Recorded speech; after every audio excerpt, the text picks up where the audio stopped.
Okay. He got the Adame. Unique New York. Hit the button. I'm pulling up my notes. Pull them up. Hacienda La Papaya. People love that bean from HLP.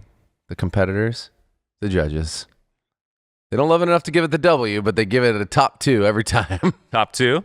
Yeah, it seems HLP's in the top 2 every time? That wasn't what K won No, with? he won with some geisha that was green tip from somewhere. And Has something anybody else. won with anything that's not a green tip geisha? Probably. Has anybody ever won without geisha? You can't even Recently? win without That's geisha. a good question. Can you win a barista competition without geisha? No geisha, no win. No W, dude. No special. No special. Prep geisha. No, yeah, dude, you can't come in there with regular coffee. Like, imagine if you came to a barista competition with coffee you actually served in your cafe. Oh, like we used to do? You would just get slammed. You're like, get out of here, you peasant. What are you doing? That's why we always Spending got so close, but couldn't $5 a win. pound green on coffee. Why don't you spend $30 million a pound? Why don't you buy a coffee that most people cannot have? I had some expensive coffees though. Real talk. They're delicious. Shout out to Graciano. I, however, never And some did. Los Lajones geisha, big time. Shit Yeah. was so banging. I was so psyched on that. Colby and Ryan are all, you know what, Chris? You're pretty famous. I'm going to bring you into something special. Hey, I did that deal myself. I was pretty Didn't proud they of have that. to ship it, though? They'd be like, yeah, we'll pick it up. So what happened was I wasn't going to compete, and then I didn't really care. And we were all cupping. Graciano was in town, I remember. Yeah. So we were upstairs. It's like and mangoes. I remember we had walked to that little corner store that's now closed, right around the corner from the cafe. Whoa. Does the corner store close now? Right around the corner from the roastery, Seabright, the Verve Roastery. You mean the alcohol shop? It's closed. What? It must have closed like in the really? last week. Oh, I thought it was... One of my friends, Lane, posted something that it was closed. Maybe it's open again. Maybe it never No, closed. Maybe I'm so confused. That's fair. Was that Days Market, right? Yeah, that place is super famous and local. People would go there for stuff forever. If it closed, it must have just closed. Yeah, maybe I'm in the wrong... Wiser, you can edit this part out. Yeah, of the edit No, podcast. this is some really good info for the Lokes. edit this whole part out. Yeah, take this whole part out. Anyway, we were walking over to Days, and we were walking back, and I remember he was rolling these spliffs. He got to get his tobacco and his rolling Graciano papers loves and a it. little bit of greenery in there. And we went to do a cupping, and there was this whole table, and we were cupping it blind, and there was one coffee on there that was just insanity. It was insanity. And I was just like, I'll compete if I can use this coffee. And he's like, you want to use this coffee? And I was like, well, yeah, what is I'm it? a little high right now. So it was- I feel really good. It was geisha from his Yeah. his farm, and it was super expensive. It was so good. And he's all, there's not much of it. Yeah. This is just a pre-shipped sample essentially, and the total harvest was maybe like 20 pounds of coffee or something like that. Yeah, it was not a lot. Yeah. So little so that I said, okay, what does it look like if I use this? He's like, well, we've got to pick it and process it, get it processed, and ship it to you. And you might not even get to make coffee with it again before the competition. Yeah, it's going to come right the week before. So I was flying blind on only cupping notes that I had from that one day. Yeah. And however many, there's like 20 or 40 grams of that coffee in the little tray extra Yeah, that the they little had that I extra. could brew and taste. So I built the whole performance around it, and then it came really late. I think it was maybe a week or remember two before the competition. Yeah. They were able to get it to me. Yeah. So it was like we had enough to do two Like two small batches, right? batches Yep. on the 12 kilo, Went for it. and that was it. And I was just like, well, this is what it is. And it was really good. And it was good I coffee. can't believe how good it was, especially not being able to. Play with it at all. Yeah. Or like in the roaster. Exactly. Yeah. Yeah. It So was just, banger. and I can't remember who roasted it, if it was Sean or Jonathan. I think it was probably Jonathan. Been a minute. Probably Yeah. Withers. Yeah. Which, yeah. Oh, go ahead. oh no, I was I was just, just- yeah, you go. Shout out to No, Jonathan because I Allen was Withers. because Brewer's Cup, right? It's like you have to use the same coffee. It's Nowadays. Nowadays. like, shouldn't they just do that with That's a barista? big topic of conversation. Don't they do that for the prelims, though, for barista? Everybody uses the same Sprodio. Is that what it is? Yeah. now? Yeah. That sounds about And right. then once you prove yourself, then you can bring your Once own you coffee. prove yourself, you can bring your own coffee. Once you prove yourself, you can invest in funding a small conglomerate that's able to bring you in the best coffees in the world. But yeah, I was really hyped, super thankful. Graciano was like super good to me, and then really hooked it up. So I did well that year. He's Got third. Where's the sweet Not bean? what I wanted, and Just told him to make his coffee better. I'm just kidding. well, he afterwards asked if I was going to World of Coffee in Vienna, and I said, "Well, I don't really have a reason to go. You know, U.S. champ wins." Your coffee only got me third. Because I only got third place with this terrible coffee. The coffee's fucking fantastic. Let's not get it twisted. The coffee was amazing. We brought some Los Lajones in. And Captain Cloud. he paid my way to go to Vienna just because I was a good represent billboard for his coffee and talked about the things that he was doing. And I was really grateful for that experience. And it was really, really fun. And I was super stoked. Super stoked Shout on out that to one. Vienna. Shout out to Vienna. Shout out to Graciano Cruz. If you don't know Graciano, go get some of his coffee. If you don't know the work he's doing, do people still see him? I know he comes to places. I don't know. I haven't seen him for years, but I don't go as many places as I used to. Yeah. Los Lajones. Speaking of going places. Oh, nice. Wow. Are we going to be in Segue. Houston in the near future? We're going to be going places. We are going to Houston, SCA What a Annual segue. Expo. Weiser wrote me the schedule right here. Ding. Yep. You know we're doing the Cafe Imports Source Green Buying Panel conversation. That's Saturday morning. We've talked about that a couple times. 8:30 to 10:30 a.m. Breakfast tacos. Breakfast tacos, coffee service. Talk about green coffee. There's capacity for 100 guests. It's almost full according to the Eventbrite. So if you want to sign up, sign up. There'll be a way for you to ask questions, upvote them, downvote them, downvote everyone else's questions. Bring them up. Sucks. Bring them down. Have a taco. Be a really good conversation. And then I got some booth slots as well. So Friday from 11:45 to 1:45, we're going to be at the Mazzer booth. Yeah, we will. Mazzing it up. There's going to be some fun people over there. Saturday, dude, Sábado Gigante, La Marzocco, 11:45 to 1:15. I will shoot you some Spro. Not Nellen Guzman this time. And then Weiser, what does this mean? Sunday 1 to 2, but there's no company. Created Co. Created Co. I could tell you that one. Yeah, we'll be at Created Co. Jared knows. And there's a few other slots we may be joining into, but you just got to show up and see. We're still working on it. We'll keep it updated. Oh, we've got opportunities Got out about there. a week or two to get it popping. We'll join Cuppings. We'll be perusing the floors, Hell yeah. high-fiving people all over the place. Looking at all the cool gadgets that we can I love gadgets. blow the bag on for sure. We're going to bring the Swiss Army knife of human beings to this place. This is the Swiss Army knife of It's got espresso machines. everything. Exactly. It tamps for you. It steams for You know you. what else it does? It roasts.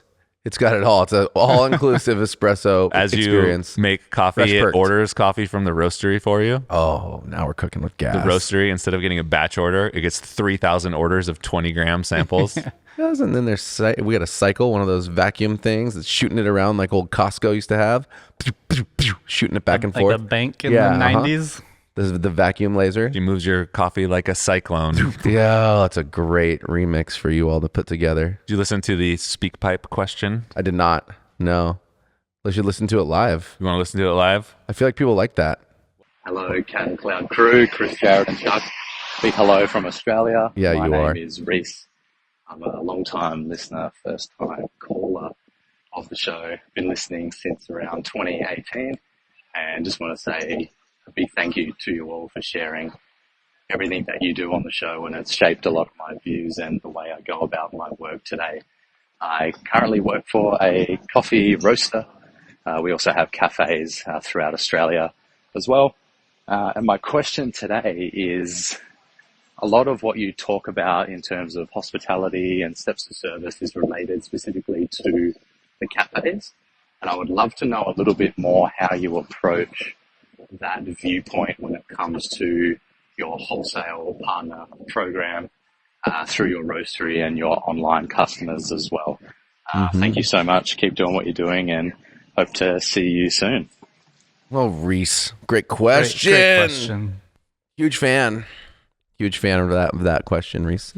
I think that's part of the work we have to do all the time, especially when you're dealing with people who often aren't able to give you feedback on site. You're not able to like gauge always how it's going. Right. You don't get that immediate feedback. Yeah, well, and Like it's like say from a web order. Yeah, from a web order. I mean, even a lot of times with wholesale partners, unless you're sitting with them, like you have to figure out ways to deliver an experience to people they will tell you, but oftentimes I think wholesale partners give you a try and then they'll just not be here anymore, Yeah, I think that's something that we talk about a lot though. Wholesale oftentimes partners won't be like, you're killing it and this, that, and the other. They'll just slowly but surely work their way away from you. And so we have to really consistently try to be proactive about communication and see what people are loving versus things that are just fine.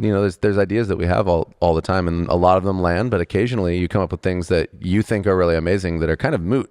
Some people don't respond to them the same way. And that's why I'd say these ideas for all of the different pathways that are not person to person, where you can kind of see the results or hear the results, they become more creative and more fun, in my opinion, but also a little more challenging because you don't get that.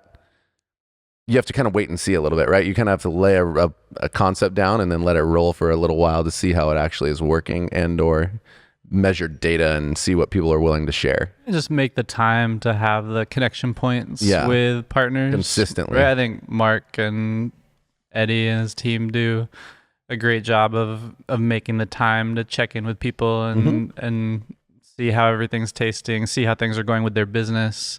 What ways can we help with all of that, with coffee, with business, with supporting in any way we can. So I think they do a really good job with that. Absolutely. I think what you want to do is try to figure out what is something that we can help solve. That's a big part of hospitality. What's a trigger point or a bottleneck or something that maybe we experience by way of doing business with our cafes and people that we can see, and how can we offer that support and or help? Thing in tech is, how do we get people back to the office is one of the things. How do we get people to want to come back to work? And that's something that we've seen consistently is, a coffee program that has value for the team members who work there, give them a little bit of a boost, at least according to the feedback that we see, right? They get a little more excited to be in the office instead of only wanting to work from home. And so that's been something that we lean into, is what can we do to make it fun and not the same old, like I just get coffee here, Yeah, it's like the mission statement is almost like, how can we help you live out your mission better? Right? That's almost like what we do from like a wholesale point of view. With wholesale, it's that being proactive about the relationship, being available and being willing to share in whatever way is going to improve the experience of that cafe or account. Right. Because one of the things that we've seen over and over again is, if someone has their own business, it's their business. It's not your business, right? They have specific problems, specific mission and vision that they want to do. And we're, just like you said, Chuck, we're here to help them make that happen. And that's going to happen in a lot of different ways for a lot of different people. So we can't control what they do, but we can offer them assistance in the things that they are trying to do. Yeah, I think of like the Boardwalk here in Santa Cruz just started serving our coffee. And that's been really awesome, right? And it's like through that whole process, it's kind of been like, cool, how can we help you live out your mission of like being fun and professional, local, right? It's like, how can we hit on those touch points and support you in those touch points? For what they're trying to do at the Boardwalk. Right. I think that as an example. And what they need is different than what Culture Coffee and Jamie and her team need. Right. She's going to bring her whole team or a big chunk of her team down here. They're going to spend a couple days. She sent over a bullet list of, here are the things that I would love to talk about and get your insight on. And those are completely different things than the business dining, like you're talking about, Jared, when we're going into LinkedIn or Meta. Experiences that are like pairing. Yeah, it's like you guys have done, what were some of the events? One was Roblox, Meta. But the events that like LinkedIn was like, one was like, like we made the tasty. Yeah, I mean, we did like the ice cream pairing with the coffee, so you could get a taste and a taste. One of their chefs put together like custom macarons for the whole thing, and that was pretty rad to match with the flavor profiles of our coffee. Yep. I mean, there's just things like that. Yeah, they go a long way. bring Which in would fun honestly, if we could do that at those things engagement. in our cafes, they would also work really well too. We just don't. A lot of people don't have that opportunity. But yes, I mean, they have some really cool, fun, engaging things. So you come through and you taste the coffee and you do the thing there. Well, that was really fun. But I mean, it does come down to the creativity of the people putting together the concept, right? Right. And that is a lot of what you end up having to do. But yeah, and sometimes that can be sometimes that's us, and that's when it's really fun. And like we get to, create what the concept is. Well, and sometimes it's helping them come up with ideas as well, which is somewhat fun. But again, they don't always have to follow through with them, or they don't always have to. The application is completely different, right? The application for someone like Jamie Chris is talking about is you're going into an operation that is a little more complex, like our cafes, versus tech, which is complex in a completely different way. The coffee service oftentimes is a simple part of it, but the whole experience of dealing with those hundreds and thousands of people and how the decisions get made and how they want to interact with their short little periods of time are different, Yeah, so it's really wide ranging from that all the way to like, I've talked to cafe owners about when they're looking at like potential leases. Right. And just sharing some of our knowledge around our experience, through finding new cafe locations and what leases, going through terms of what leases could look like and things like that. So it's really, I think, again, goes to the point of like, how can we support, whoever the business is, how can we support them living out what their mission is? I think applies whether it's a business dining account, a cafe, somebody like the Boardwalk or hotel, right? Or hotels. There's just another quick one, right? Is there's a hotel in town that's being built, and they're looking, it's kind of like a high-end hotel, and they're looking for like what are some of the experiences that they can offer coffee-wise. So it's like are we going to offer something where they can come to our roastery and do like a cupping or do like some kind of coffee tasting? That would be like a really cool experience for people coming from out of town and staying at the hotel there. Like that's kind of like another another thing. That'd be fun. Yeah, so it's not a one size fits all situation. It's kind of analogous to guest service in the cafe, because you're wrapping the cafe in this, you got this big bubble of, mission, vision, general service experience that you want to provide. But then as you get to know each guest that comes in every day, you figure out the things that they personally value, that they like little quirks about their drinks or their orders. Do they like to talk a lot or do they not? Or, what's their level of engagement? It's the same thing with your wholesale partners. Like they all require, Mark's saying he'll reach out to everyone at the same rate. Then some people, it's just like, we're good. Like, we don't really need to talk. Appreciate the reach out. Don't need anything from you. We're completely fine. And then some people want more touch bases, and some people need very specific things. And it makes it really interesting. Right. You really have to pay attention, have empathy, make sure you're as available as possible, and just meet people where they're at. Yeah, I mean, looking through the guest size, we talk about it all the time. I think that's a very applicable thing. I also do think think about it a lot recently, is building in just intentional things that you do that make a difference. And I think if we've done all of our homework, or if you as a person who has a business or cares about hospitality, you've paid attention over the years to things that you enjoy or don't, and you've paid attention to things that really like give you a little juice when it comes to an experience, and find a way to build intentionality into whatever that experience is by default. I think that's what can make somebody's business more special. I mean, we do many things in our cafes, but I mean, there's a difference.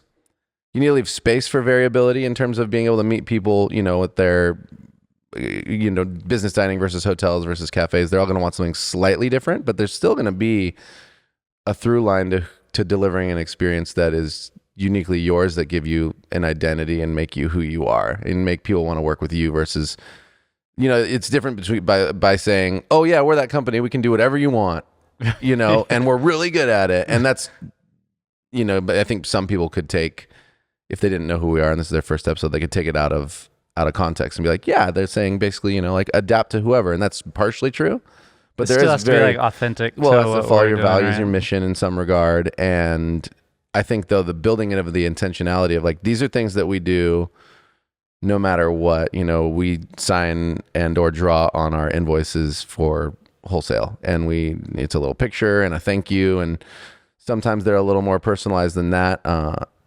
But again, that takes a little bit of time and effort and labor on our side, but it's something that we've committed to do that is something that we do, and we get a lot of positive feedback for it.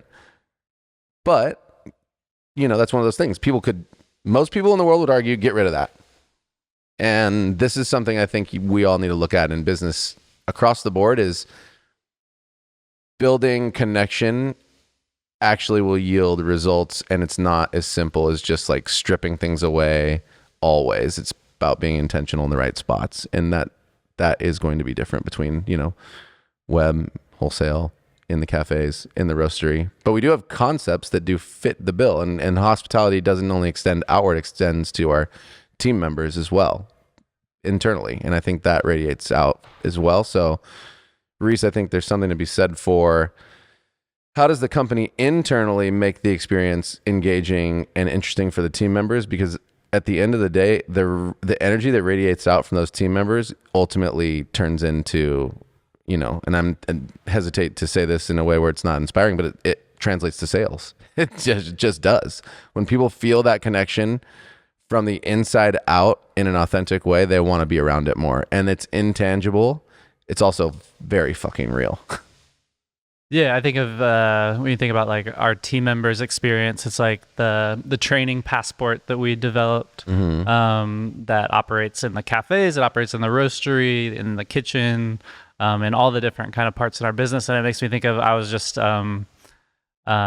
in Lake Tahoe this past weekend it's like spring break for my kids, and I was talking with this woman by the pool, and she's like, we were talking, and like her son worked for us. Of course she did. And he did. Yeah, and she was saying that like he was super into coffee, and he was looking at a few different companies in the Bay Area, but he chose us because he really liked, like after interviewing, like the training program and the passport that we had in terms of like him wanting to be better at the craft, and seeing that we had that training program to offer in terms of the craft, but also like the soft skills and the feedback and the things like that. And he wanted to be better. And like she was kind of telling me this, and how much he enjoyed like his time here, and what, I think he was here for a little over a year. It wasn't like he was here for 4 or 5 years, but he was here for a year and really took away a lot from the experience. So I think when you think about like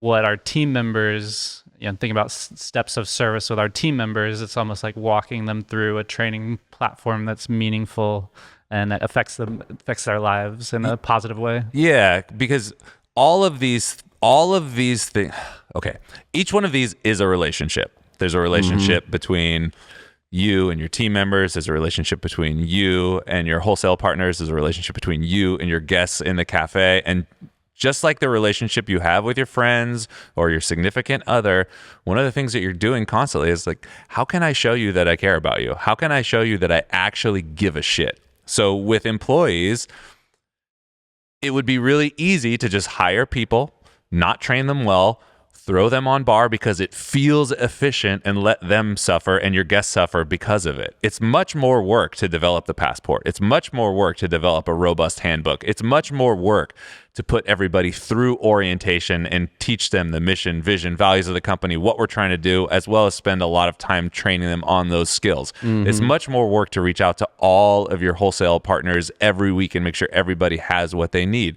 And it's much more work to do things like the 7 steps of service in the cafe, draw on the invoices for all the orders that go out in web, so that somebody knows when they open that box at home, oh yeah, somebody cares. These are all signals showing that we actually give a shit. So what is your way of doing that? It doesn't have to be the same way that ours is. You don't have to do it I'm so excited right now. You don't have to do it the same way we do. You do need to do it yeah. If you care. And if you don't care, then don't do it, but don't be surprised that nobody's interacting with what you've created. 100%. And be weary, again, like we said, to look through the guest size, because you showing that you care about every single detail of specialty coffee and trying to shove it down their throat is not what we're saying. And I think most of the people who listen to this podcast don't think that, but at the same time, that's a little bit of actually it's a lot of it of why our company exists, is that we care about all that, but we don't want to isolate those people who just want it to taste good and they want to have a great experience. and they want to dive in at their own rate. So just make sure that, it's available. Sure, if somebody wants it, but you need to be able to check yourself and be like, I'm showing you that I care. And it's like, whoa, okay, cool, dude. That's all. Buy my whole menu of Kenyan coffees. Sure. Just like every time you order one, it's like, oh, but which one would you like? The one roasted at 9 a.m., 9:20 a.m., Or 9:35 a.m. A throwback would be, we don't. There's no milk allowed. Yeah. Oh, you decaf? can't put milk GFY, in dude. your drink here. Which again, those are all perfectly fine. You just have to, because with any kind of organization, you're based on the things that you do, the way you set up your organization, whether you think you are or not, you're curating a guest base or a customer base. And so are we. Like, the idea that Cat and Cloud exists for everyone is not true. Everyone's welcome. Anybody can come through the cafes. That's right. But it's foolish to think that the Cat and Cloud guest is the same as the Santa Cruz coffee roasting guest. They're different people, like, at their core. Like, you can see it when you go into the shop. They value different things. They want different things. So if you want to go really on the fringe and say, yeah, I'm going to identify what time this was roasted and like the humidity in the air, and that's my main selling point, that's fine. But just know that there's maybe not that many people. There's more space between them that are that are going to want to participate. Frequency of human in that level. And finding your sweet spot between mass market, which is boring, uninspiring, and normal, which, if you want to be that, that's fine, but you have a lot of competition, and Starbucks is going to dominate you, and pizza is going to dominate you, and the gas station is going to dominate you, and you're going to compete on price, and it's going to be maybe a terrible existence unless you really love that.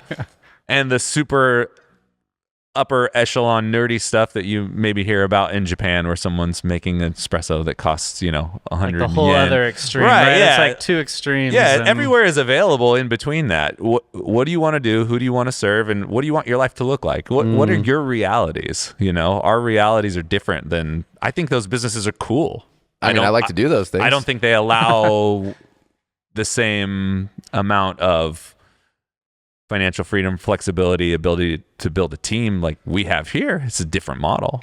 But I think they're cool. I'd like to go there.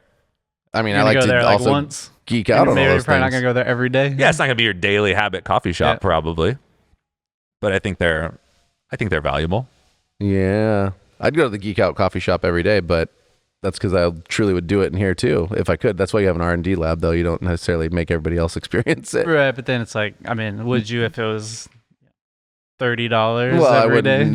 No, you wouldn't be able to afford it in that regard. But I would if I would that I could. If I could get somebody, walk in and have my little espresso time and be like, that was fun, a little moment over journaling and a real nice, tasty experience, I would do it.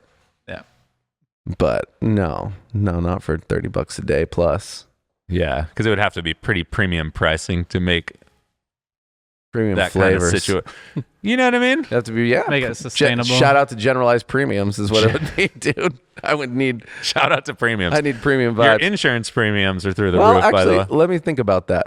I'm trying to now. I got to go online and look because. What are we looking at? Well, Take me with you. So I mean, if we took away like location and need to like drive somewhere, pending on my day, I actually might go to a place like Endorphin. What if you needed like 100 people at like $30 a No, day? no. I'm just talking about just me going to a place to. I'm just like, I can't remember how they probably don't have an online pricing structure, but Endorphin, the place I went to, The place in LA. I would probably maybe not every single day based on location, but I mean, I would go to a place like that. I don't think his pricing was insane. It's kind of where I was going. Yeah. It was definitely not cheaper, but I think we're talking like 8 versus 7 or 6 or 5. Anyway, that was just happened. This is ADD. I just went to the board association and an experience association. So what is his promise What's and his what does he angle? deliver on? Yeah, like His what angle makes is his like situation straight premium? up like crafted, intentional from him. I mean, he's every time you're gonna get a coffee. Maybe I showed you a video or not. He's gonna take. It's like the one thing he's doing for a minute. It's I think his approach of Giro to espresso. From for me, it's hard to like break this down in a way that feels is what I think he's doing is special, but it's like he's very clearly intentionally dosing and he's making it perfect, which I mean, people who are not in this industry would see a lot more show to it. You know, he's got some flair, he's got moves he's doing, but really at the end of the day, he's weighing out coffee and distributing it really, really well. And then he is extracting it with specific, you know, pre-infusion and time, and it's in its own way. So, you know, if anything else, he is extracting it in a way that I do think is uniquely suited to what he's doing. I don't think people are taking the coffees that he's using and pulling them as espresso the same way. I don't actually think that, because it was fairly low dose, a fairly high extraction yield. And then same thing when it comes to a pour over. It's just like whatever he's doing it for you, and he's doing it one at a time, all the way through to the end perfectly, and giving it to you, and you're getting this like, I did this, all my focus was on you for this moment, even if there's a little bit of a line. Like and there's like 8 take people 3, 4 at a time, or no, I mean what it is like the line is there. okay. So he'll take a certain amount of orders and then he'll go make them and set them up. He does have a person who helps, so they might come in and take orders as well. But once he's in, he's in. I mean, and then it's like the specific kind of milk, and it's like, you know, it's all a little more curated and it's specified. Camel milk. Yes, it was a mix of camel. as per the barista competition rules, you can mix your own milk. So it's a 12% camel. It's been frozen and fat washed with ducks. They're doing that. Have you heard the milk talk, dude? All these people have like their percentage of milk breakdowns in their signature drinks or their cappuccinos. For my milk service today, it's a whole thing. I'd like to taste some. I would love to taste them too. They're making more than melanges out there. I tell you what. Well, I can tell you, camel milk tastes like a nice creamy hay. Just straight alfalfa. Tastes like the farm, maybe. Holy shit. Anyways, Tastes that's like- what the endorphin's doing. So Creamy hay on sweet bean. how many people do you think he can move through the shop on any given day? Because if I'm thinking he's doing bespoke pour over service for an individual, a pour over takes 3 minutes to make. That's not counting At least, setting it up, yeah. right? So if he's doing 4 to 5 minutes per drink, I'd say 100 to per person, 150. max. That's a lot And too, you're right? exhausted, and it's exhausting, right? Maybe if he's doing it yeah. all. Well, I don't know. That's where it's hard to tell. Maybe it's exhausting. Maybe it's not. Some people are just like, Well, if he literally- enjoys it, it's that's probably what I'm not. saying. but Some people right, just yeah. love it. You know, there's people who are not me who truly love being on like a conveyor belt line. Just like, give me the repetitive thing all day long, and I will eat that shit for breakfast. And that's just not me. So, yeah, it's hard to tell. But I'd say Fair. 150 people. I mean, they're only open 4 days a It'll week. be like 12 an hour. Oh, 4 days a week. 4 days a week. Got so he's open 4 days a week. He does what he does. It is what it is. I was just thinking out loud when we were talking about $30+ I was like, it wasn't psychotically expensive. I didn't walk away from that experience being like, that was expensive. So that was all I was trying to like check myself on, because I was totally agreeing with you, and I was like, well, there's kind of a version of it. How does he do that? Only being open 4 days a week. Does he have a special rent agreement? Or I mean, he might have another job probably. I mean, he was in marketing. He lived in San Francisco for a long time and did tech work. So he might either do tech work still, or maybe he, got in on a nice ground level, got himself a nice package and cashed out. Who knows? Cool. But I mean, at 4 days a week, I think it might also, that might benefit the situation. It's like 3-day weekend. You do it for what you do, and it's not. Yeah. The other thing Again, is you it's can not see something super from busy, the 'cause outside. that's the flip side. So like the flip side is, because not everybody cares as much about that. Like, we'll call it a premium experience, in that like that's what it feels like. It's what he's trying to present, right? You walk in, you get this, that, and the other. It might take this, that, and the other time.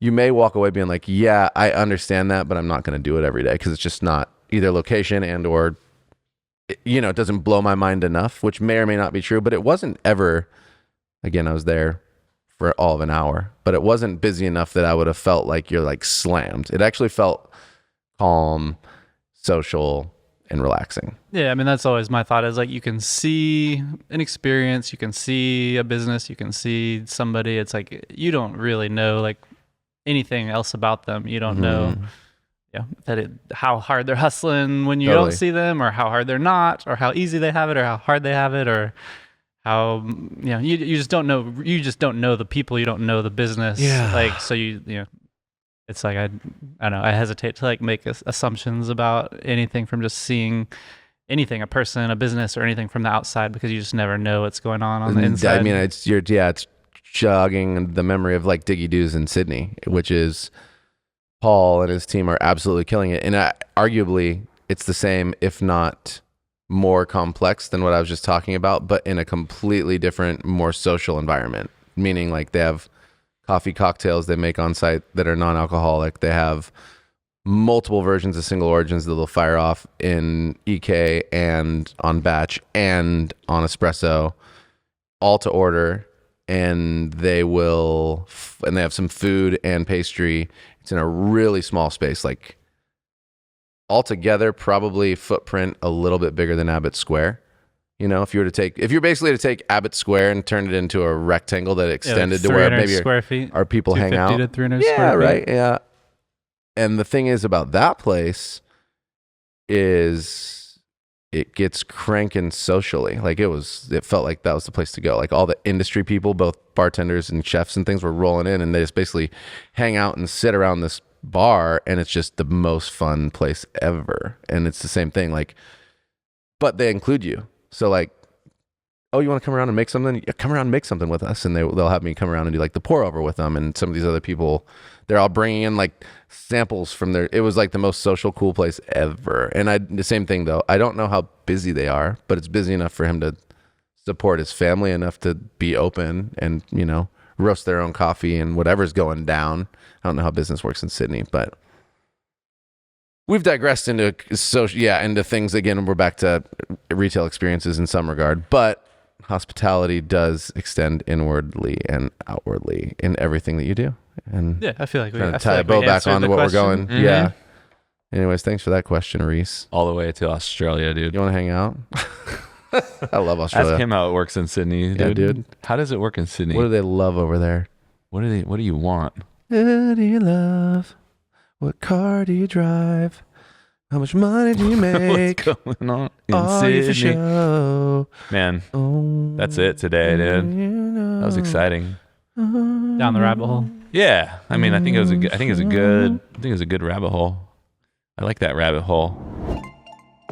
Hey everyone, that's the podcast for the week. Thanks so much for listening. If you heard something that inspired you, or if you heard something that gave you more questions than answers, send us an email to podcast@catandcloud.com. And if you're looking to know more about us, then head to our website at catandcloud.com, where you can find everything we have to offer. A great place to start would be The Answer, our house coffee that's right for any occasion. Or the Best Friends Blend, a coffee that tastes just as good as the good it does by donating $1 per pound back to our partnering producers. Also, if you're feeling extra friendly, connect with us in the usual places, like YouTube, Instagram, pretty much everywhere that's hip. All right, that's it. Thanks for being awesome, everyone, and we'll be back next week.